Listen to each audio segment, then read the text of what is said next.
तो जो प्रसंग चल रहा है कि सतयुग में आपकी पूंजी खत्म हुई, उसके बाद त्रेता में आपने बड़े बड़े खूब अच्छे जीवन व्यतीत किए, कोई दुख विशेष नहीं होते थे। और फिर इसी प्रकार द्वापर में अब कलयुग के प्रारंभ में भी घना सा दुख नहीं था। अभी तक परमात्मा में आस्था भी थी। अब काल ने इस बिजली पीढ़ी में बिजली गिरनी थी। आप देख रहे हो दास का जन्म 8 सितंबर 1951 8/9/51 में 1951 को हुआ था। और उससे पहले कभी माहौल देखा हमने, किस प्रकार रहा करते थे, कितना सिंपल जीवन जीते थे, कैसे नेक विचार उन महापुरुषों बुजुर्गों के होते थे, कैसा आपस में प्यार होता था वहां केवल। अब फिर उसके बाद दास ने देख लिया, उसके बाद ये 50 वर्ष के अंदर अंदर ये कितना परिवर्तन हो गया। दिन और रात का कहते हैं जमीन आसमान का अंतर हो गया। इंसान की भावना बदल गई, विचार बदल गए, रहन सहन बदल गए और भगवान से कोसों दूर हो गए। और दिन में भगवान की आस्था थी वो नकलियां का फंसा दिए काल ने, इन ग्रुप के ग्रुप बना दिए, कितने बड़े बड़े करोड़ों जीवों का नाश कर दिया इन नकली संतों ने। ये पुण्यात्मा ये थे तो पुण्यात्माएं इन्हीं में से बचे हुए थे जो आप भक्ति करेंगे ना, और जो ना पार होंगे उनको काल उनकी इतनी कमाई बन जाती है कि वो स्वर्ग में महास्वर्ग में खा के फिर भी, और यहाँ भी आ जाते हैं, राजा बनकर चले जाते हैं, फिर स्वर्ग में बैठा देता है उनको। और फिर उन्हीं में से कुछ और विशेष पुण्यात्मा सेलेक्ट कर लेता है, उनको अलग रखता है। वो 12 गिनती के 12 होते हैं। तो ये जितने भी अब संत आ रहे हैं ये वो 12 हैं जो काल ने पहले सेलेक्ट करके हैं। ये भगवान की आत्मा जो पहले कभी भक्ति से युक्त है। अब आप देख रहे हो कितने संत हैं, इनके सारे ठाठ हैं, पूरा इनको दान मिलता है, बड़ी बड़ी कारें चलती हैं में रहते हैं, सारी सुविधा है इनको। और सारा दिन, क्योंकि भक्ति इनके पास है ही नहीं, भक्ति तो है ही नहीं, ये पिछले पुण्य ही ये खा रहे हैं। इनके चेले भी पिछले पुण्यों से चल रहे हैं। वो दुखी हैं या सुखी हैं वो यही कह देते हैं, दुख तो भोगना ही पड़ता है और सुख गुरुजी दे ही रहे हैं। सुख तक गुरुजी दे रहे हैं उनके, और दुख भोगना ही पड़ता है। तो नो बुद्धि बांध रखी नकलियों। तो वो सारे ये सेट हैं। एक आधा चमत्कार अपने आप किस्मत का, जैसे हम हनुमान पूजा करते, श्री विष्णु जी की पूजा करते थे और तकरीबन चमत्कार हो रहे थे, यानी सुख हो रहे थे। भाई शिक्षा ग्रहण करी, सर्विस लगी, ब्याह हो गया, बेटा बेटी होगी और सुथरी रोटी मिल गई। तो हमने सोच रहे थे भगवान ये श्री हनुमान जी की मूर्ति दे रही है। अब पता चला तो इसी प्रकार ये हनुमान जी की मूर्ति है, समझ लो ये संत है, इनका पल्ला कुछ नहीं है। आप पर किसी ने सुख हो रहा है, हर किसी ने आप पर दुख हो रहा है, तो वो नहीं सोच रही गुरु जी कर रहा है। गुरु जी का जब होगा जब ये मंत्र होंगे साथ में, इन मंत्रों से सुख होगा, मंत्रों से आपकी आयु बढ़ेगी, आपके पाप कटेंगे। ये नहीं है तो पता कैसे सुख हो सकते हैं वो। तो कहने का भाव ये है कि ये संत पिछले जन्म के पुण्यकर्मी प्राणी थे, और वो भी पुण्यकर्मी प्राणी जो भगवान के लिए भटकते भटकते इनका फंस गए, और ये फंस गए काल के। अब काल ने इनको इसीलिए पैदा कर दिया कि कोई भक्ति चाह है नहीं, उसके लिए तो उसने कर दिया, एजुकेशन दे दी, चौधरी पका दिए, कोई मंत्री कोई महामंत्री बन गया, और कोई कुछ बन गया, और कोई छोटी मोटी पोस्ट पाकर सब आकड़ पाड़े अंडे हैं, थोड़े दिन IAS IPS बन गया, धरती तोल दे, और फिर अगले जन्म में गधा बना फिरेगा वो। तो ये जो अकड़ आ गई या कमजोरी काल ने पैदा कर दी।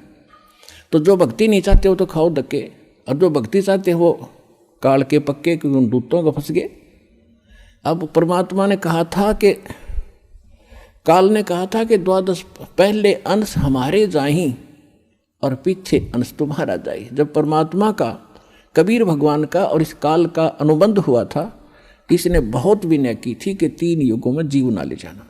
तो परमात्मा को भी मालूम था कि 3 युगों में ये ले जाने योग्य हुए को नहीं, क्योंकि इनके पिछले पुण्य कर्मों की बैटरी चार्ज रहेगी। और ये मैं भक्ति बताऊंगा उसने मानना है कोई नहीं। ये जो भक्ति कर रहे हैं ये सोचे इसी से सुख हो रहा है, ये हो रहा था उनके पुण्य कर्मों से होता रहेगा।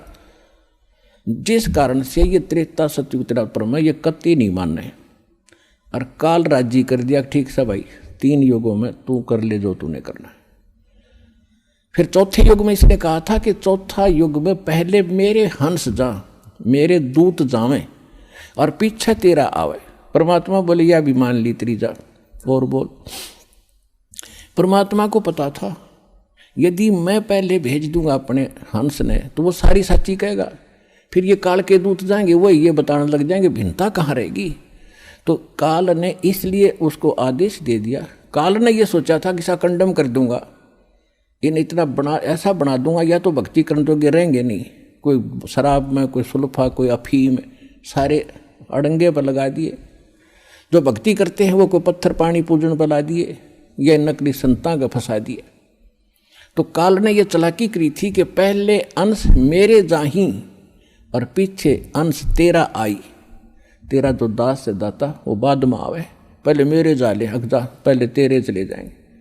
परमात्मा को पता था कि वो नकली संत जितने काल के दूत जाएंगे उन्हें ज्ञान तो है नहीं, इनके भगवान ने ज्ञान नहीं, तो वो ज्ञान क्या करेंगे, बकवास गढ़ेंगे।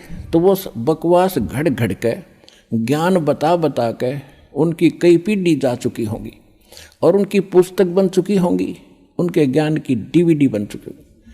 तब मेरा दास जाएगा और उनको परमात्मा ने कहा था, उनका सुनियोजित तरीका था।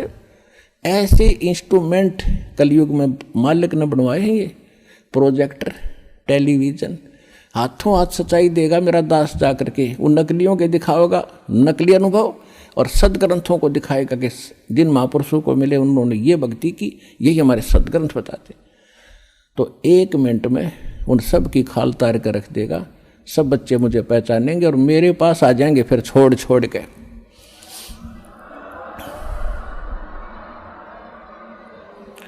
चौथा युग जब कलयुग आई तब हम अपना पंथ अंश पठाई। काल बंद छूटे नर लोई शुक्ल सृष्टि परवानिक होई। सारी सृष्टि परवानिक यानी पूरा विश्व नाम लेगा। कलयुग बीते 5500 पाचा जब यो वचन मेरा होगा साचा। आज जो धर्मदास मैं तुझे बता रहा हूं कि एक दिन इन सभी नकलियों का पर्दाफाश कर दिया जाएगा और ये सभी पंथ खत्म हो जाएंगे जब सच्चाई से परिचित होंगे। सब मजहब के लोग भी सत्य को स्वीकार करके पूरा मानव एक होगा और भक्ति करेंगे और इन प्रमाणों से इतने प्रभावित होंगे, फिर वो सभी नाम लेंगे, पूरा विश्व नाम लेगा। तो वो समय अब आ गया पुण्यात्माओं। अब क्या है कि जो भी किसी पंथ से जुड़े थे या कोई अपनी परंपरागत साधना कर रहे थे, घर की पूजा होती है, उनको करते करते आज आपकी क्या हालत हो चुकी है। किसी को शांति नहीं, किसी का बेटा मर गया, किसी की बेटी मर गई, किसी की बेटी विधवा होगी, किसी का पोता मर गया, किसी को कैंसर होगी, किसी को और अन्य समस्याएं पैदा हो रही हैं। और वो भक्ति अब भी कर रहे थे, उन्हीं पंथों से भी जुड़े जुड़े उनका कति विनाश हो लिया, सर्वनाश हो रहा है। अब राधा स्वामी पंथ से, धन सतगुरु पंथ से, आसाराम से, इन सब से, ये कुमार स्वामियों के वहाँ भटक के और उनसे कोई लाभ ना मिला, कति सर्वनाश हो लिया। अब यहाँ रो रहे हैं, अब कोस रहे हैं उनको कि हमारा जीवन खो दिया 20-20, 30-30 वर्ष। अब क्यों, कैसे संतोष होगा उन पुण्यात्माओं के, एक अनमोल जीवन को नाश हो गया। अब तो पता नहीं था उनको अभी तक कि इतनी कीमत है इस मनुष्य जीवन की। यहाँ आने से पता चलेगा ये कितना कीमती है। और अब यहाँ आते हैं और कोई कहता जी मैंने 20 वर्ष हो गया राधा स्वामी में था, इतने दुख गिनवाता है, मुझे भी रोना आने को हो जाता है। और फिर उसको कहा जाता तू वहाँ 20 वर्ष खो दिए, अब यहाँ 20 महीने या साधना करके देख ले, तेरे वारे न्यारे ना हो जाते, बेशक कद्दे छोड़ दिए। फिर अब भगवान मिलेगा तो सारे काम भगवान वाले ही करेगा।